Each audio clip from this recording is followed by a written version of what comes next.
Good morning, students. Today I am going to explain lesson 7 in the country.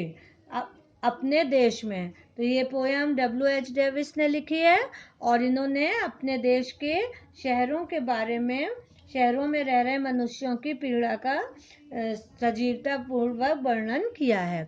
तो इसका में पहला चीज है कि how do you feel when you see the hungry and the homeless. तुम्हें कैसा महसूस होता है जब तुम भूखे और निराश्रित लोगों को देखते हो। और how do you feel when you are not in the position to help. और तुम्हें कैसा महसूस होता है जब तुम उनकी सहायता करने की स्थिति में नहीं होते हो।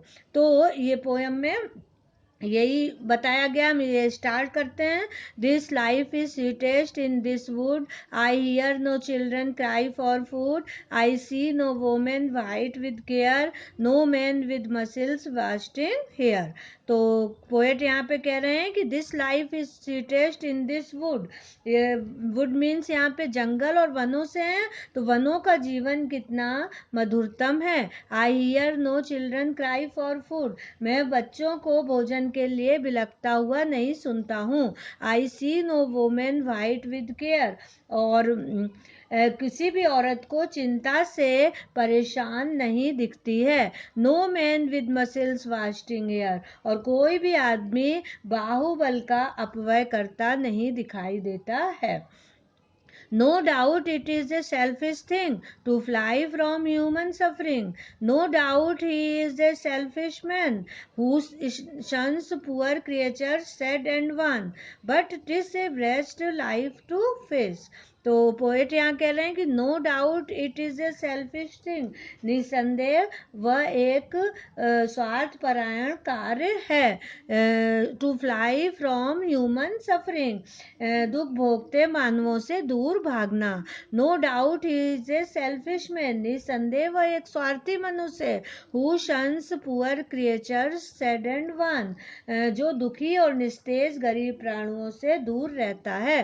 But is a rest life to face, पर यह भी तो एक घृणित जीवन है अभिमुख होना। तो कवि यहाँ पे कह रहे हैं कि जगबानों का जंगल का जीवन कितना मधुर है, क्योंकि यहाँ पे हमको किसी भी बच्चों की, भूख से पीड़ित बच्चों की आवाज़ नहीं सुनाई देती है, कोई भी औरत हमको चिंता से परेशान नहीं दिखती है, और कोई भी आदमी अपने ताकत का यहाँ पे अपव्यय करता नहीं दिखता है। लेकिन यह तो एक स्वार्थपूर्ण कार्य है कि हम दुख भोगते हुए मनुष्यों से दूर भागें, लेकिन ये भी निसंदेह वह एक स्वार्थी मनुष्य जो ऐसा करेगा, जो दुखी और परेशान प्राणियों से दूर होता है।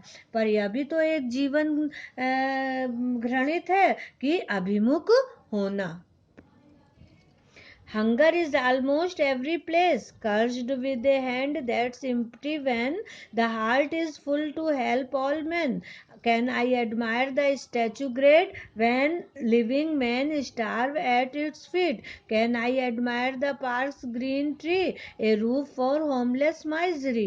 तो कवि कह रहे हैं कि hunger in almost every place, जो भूख है वो चारों ओर फैली है। Cursed with a hand that's empty when, अभिशप्त उस हाथ से जो खाली है, जबकि the heart is full to help all man, लेकिन हृदय भरा है मनुष्यों की सहायता के भाव से, है ना। तो can I admire the statue great, क्या मैं उस महान प्रतिमा पर श्रद्धा रख सकता हूँ। When living man starve at its feets, जब जीवित व्यक्ति उसके चरणों में भूखों मरते हैं। When can I admire the park's green tree, क्या मैं उस बगीचे के उन हरे भरे पेड़ों की प्रशंसा कर सकता हूँ। ए रूफ फॉर होमलेस माइजरी, जो निराश्रित दुर्दशाग्रस्त लोगों को छत प्रदान करते हैं। When I can see few men in need, I then have power to help by deed, nor lose my cheerfulness in pity, which I must do in every city. For when I am in those great places, I see thousand suffering faces. Before me stares a wolfish eye, behind me creeps a groan or sigh. तो कवि यहाँ कह रहे हैं कि when I can see few men in need, जब मुझे मात्र कुछ आवश्यकताग्रस्त लोग दिखें, I then never power to help by deed, तब हम अपने कार्य से उनको मदद करने की मुझ में सामर्थ्य है। nor lose my cheerfulness in pity, और तब मेरी प्रसन्नता उन पर तरस खाने में नहीं खो सकती, which I must do in every city, जो मुझे हर शहर में करना पड़ता है। For when I am in those great places, क्योंकि जब मैं उन महान स्थानों में होता हूँ, I see thousand suffering faces, मुझे दिखते हैं हजारों दुख भरे चेहरे। Before me stares a wolfish eye, मेरे सामने घूरती एक क्रूर आंख।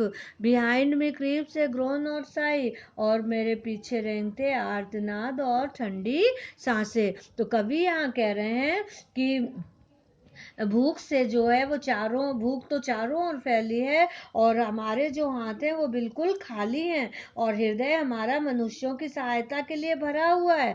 क्या मैं उस महान प्रतिमा पर जो हमारे स्टैचू लगे रहते हैं, क्या हम उन पे श्रद्धा रखें, जब उनके चरणों पे ही जीवित व्यक्ति भूखों से मरते हैं? और क्या मैं उन्हें हरे भरे पेड़ों की प्रशंसा करूं जो निराश्रित दुर्दशाग्रस्त लोगों को छत प्रदान करते हैं?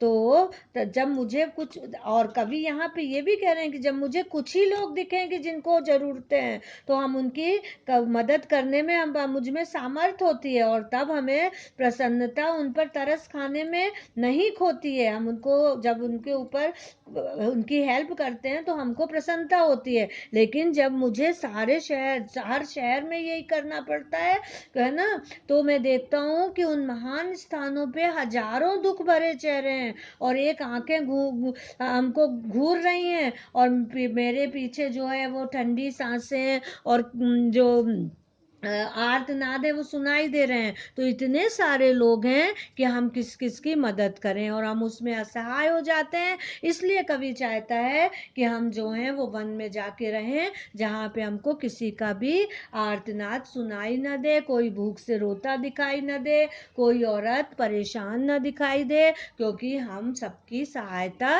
नहीं कर सकते हैं। आप लोगों को ये क्लियर हो गया होगा? ओके।